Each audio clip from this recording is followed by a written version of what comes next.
called Market Trends. I'm going to talk about interest rates, and I'm going to talk about inventory buildup right now in Seattle and on the east side.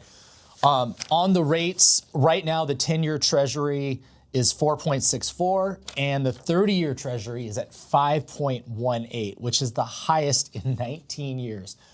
Why do I care about that? Well, it's just the borrowing rate that everyone in the economy is based off these rates, and so the borrowing costs go up, which means less projects pencil, less deals get done.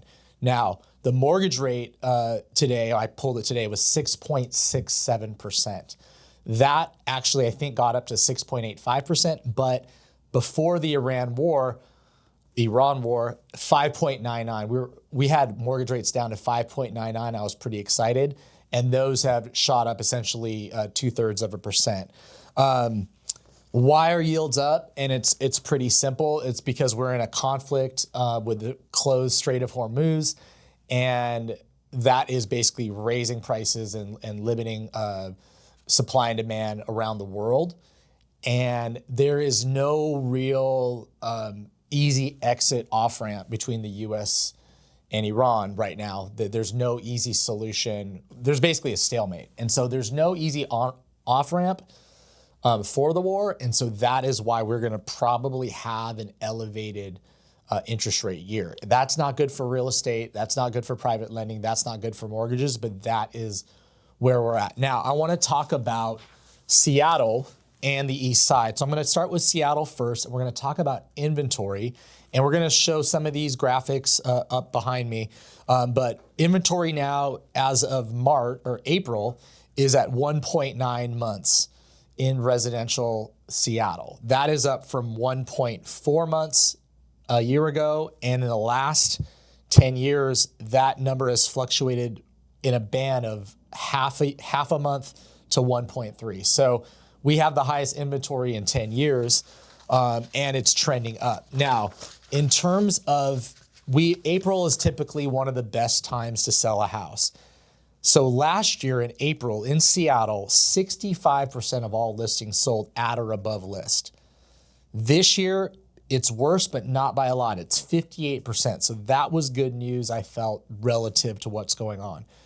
In March 2026, 55%. So April actually did a little bit better. One more thing about Seattle, we'll move on to the east side, is the odds, if you list a house in Seattle right now, according to Windermere, you have a 57% chance to sell it in 12 months. So for 100 homes that go on the market, only 57 sell, and the other 43 homes are going to have to refinance or wait, or they're not going to sell. That is definitely the worst it's been in the past 10 years, where it's typically fluctuated between 70 and 90%. So let's go to the east side, and then I'm going to close with a couple kind of recommendations because of the market. So on the east side, the inventory is even worse. It's at 2.9 months, which is up a full month from last year, same month, 1.9. That had fluctuated between 0.4 and 1.6 months over the past 10 years. So again, on the east side, it's definitely the worst inventory situation we've seen in the last 10 years.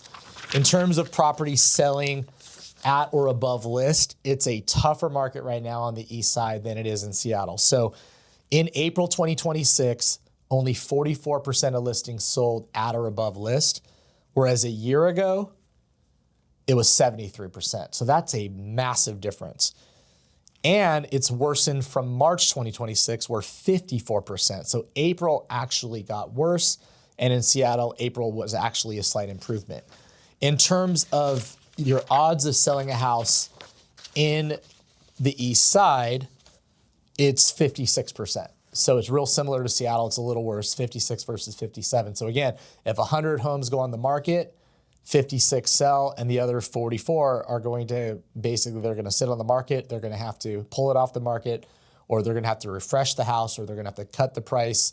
And this includes price cuts, actually, or they're going to have to essentially refinance or wait for another year. So what are the big takeaways is right now, you cannot just throw a house on the market. There are times where you could just put a house on the market at whatever condition, whatever price. Now is not the time, especially on the east side. So If you're going to have a house for sale, you need to prep it for sale. It needs to show well. It needs to show in the top 25, top 50% of homes, and you need to price it right. And so if you're able to do that, you're still going to get a sale. It might be at list. It might be above list. It might be below list. But if you bring a quality house to market and put a lot of thought, this is weeks or months of prep before the listing.